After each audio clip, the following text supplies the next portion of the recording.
Hi, I'm Lauren Hagan, and I'm the manager of Natural Beginning at OB-GYN North. I wanted to take some time today to give you a little bit of information about what to expect as a new pregnant patient of ours.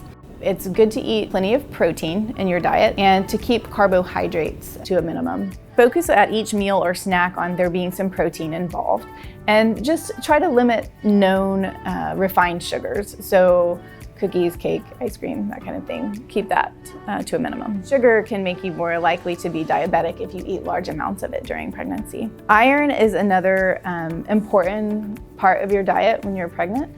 So you can look for foods that are high in iron. Examples of that would be green leafy vegetables, beans, lean meats, egg yolks, and whole grains. The reason you need more iron in pregnancy is because your blood volume, amazingly, increases by about 50% from the time that you're pregnant to the end of your pregnancy.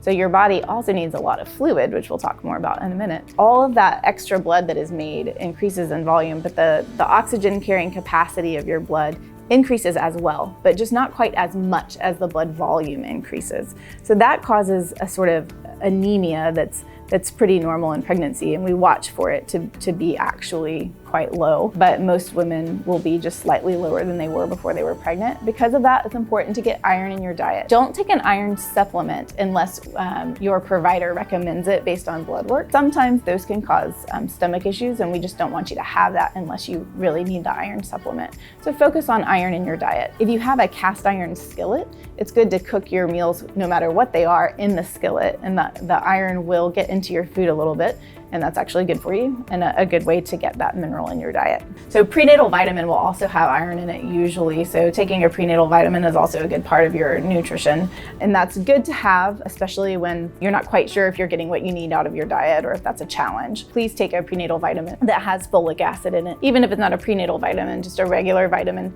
should do fine. If it doesn't have folic acid in it though, you might want to also look for folic acid specifically. That's good to have in pregnancy. Calcium is also essential. Sources of calcium are also listed here. Please check herbs. Some are safe and some we ask that you avoid, so check your packet for those as well. It's important to note that when you're eating any type of meat, make sure it's well cooked. Any undercooked or raw meat, fish, shellfish, or eggs, we recommend avoiding. Another thing that some people aren't aware of is that lunch meat is something that can carry listeria.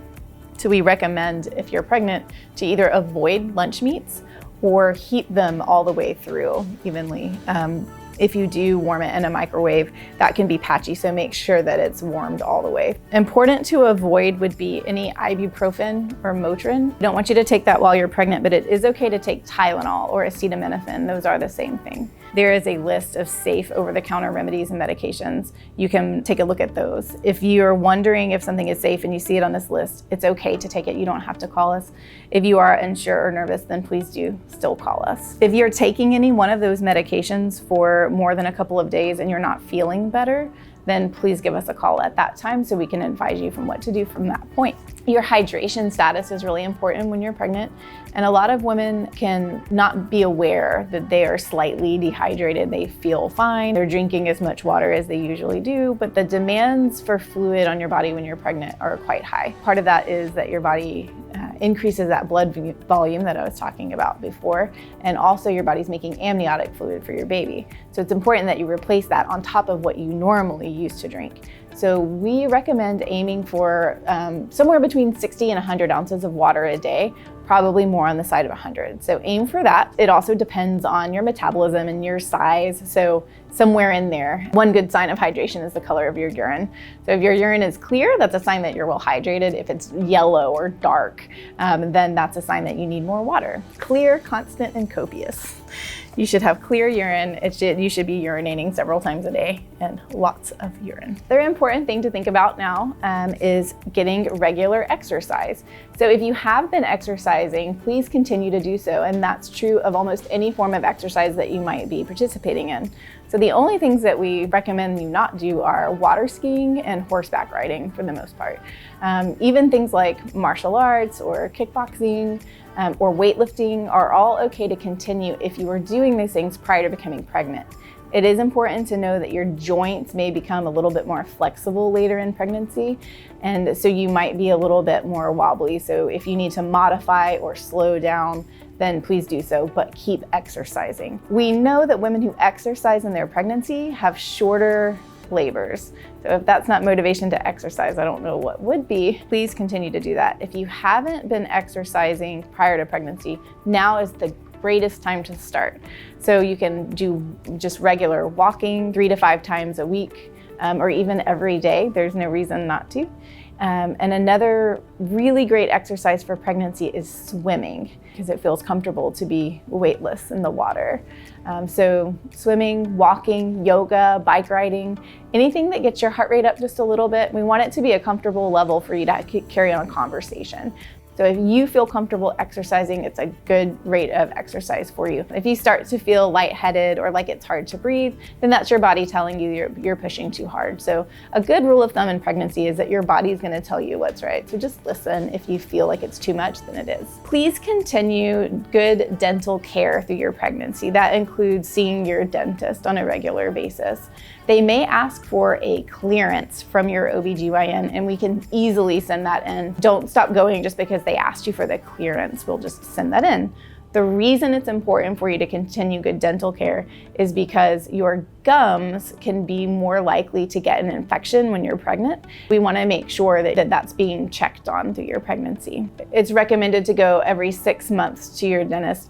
You may have an adjusted schedule because what your dentist recommends. So whatever they recommend that you do is what you should do when you're pregnant. One question we get a lot is it safe to travel during pregnancy? Generally speaking, for pregnancy itself, it is completely okay to travel. We ask that you not travel past 35 weeks of pregnancy, just so that you're in the area and we can take care of you when it's time for you to go into labor. If you need a letter for your airline stating that it's okay for you to travel, we can give you that. Check the CDC recommendations for where you are planning to travel to for any travel restrictions. For example, if you're traveling to a Zika zone, we recommend that you not go. But if you choose to go, then please wear long sleeves, cover up, and use DEET. Whether you are flying or driving to your destination, make sure that you're getting up and walking about once an hour, moving your ankles, to prevent a blood clot from staying still for a very long time. There are a few warning signs that we would like to hear from you if you experience. One is a temperature over 101 degrees.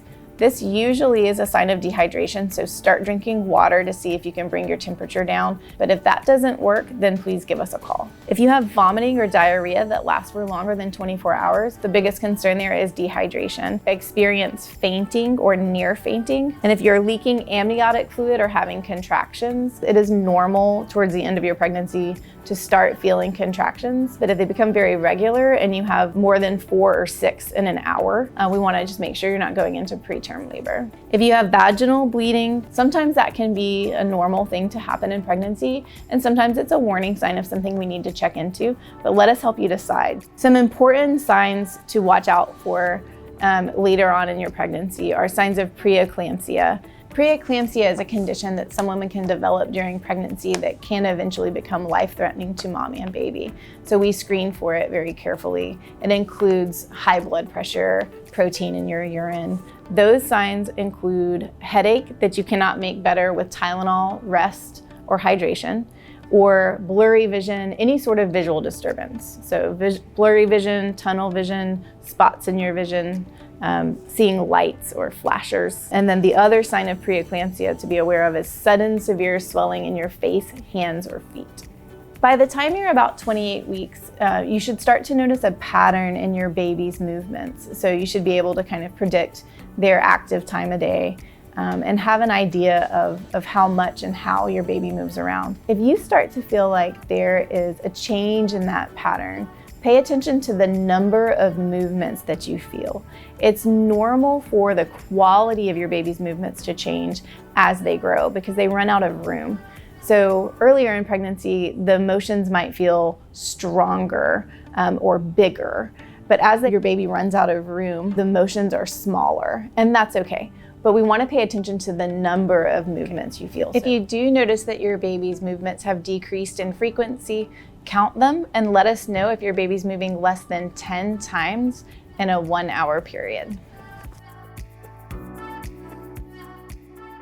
I do want to make sure you're aware that we have a birth center at our practice. It's called Natural Beginning Birth Center. If you'd like to know more about that, then please give us a call. I'd be happy to do a over-the-phone consultation about the birth center to see if you would be a good candidate. We do have a virtual tour online of the birth center so that you can see the rooms. I'd be excited to talk to you about that option for you. Our birth center offers the option of an out-of-hospital birth, and we welcome your partner and a doula into the labor room with you. And you would arrive in active labor. A midwife and a nurse would be attending your labor and delivery. Also in your packet is a sample birth plan. There are lots of different versions of birth plans out there, but it's a good idea to both take a childbirth class. We have many options in that packet and also online, but sometimes they make suggestions in a birth plan that maybe you weren't aware was even a choice. So it's a good idea to read through example birth plans and make note of any questions you have, like, I would prefer a saline lock rather than IV fluid. And you might have questions about that, like, why would I rather one over the other? Sometimes there are options you didn't even know were an option. Please check the back of your packet for a large variety of resources, acupuncture, chiropractors, and community support. We strongly encourage our patients to connect with other parents who are going through this change at the same time, especially for postpartum. By the time you get to the postpartum period, which just refers to the time after you've had your baby, women and men who've had children recover a lot better during that period and feel stronger and more supported when they are friends with or associated with other families who have children in similar ages. So you can even start now joining groups for pregnant women who are due around the same time that you are, and we encourage that. We're so glad to have you as part of our practice. Please contact us with any questions before your first appointment.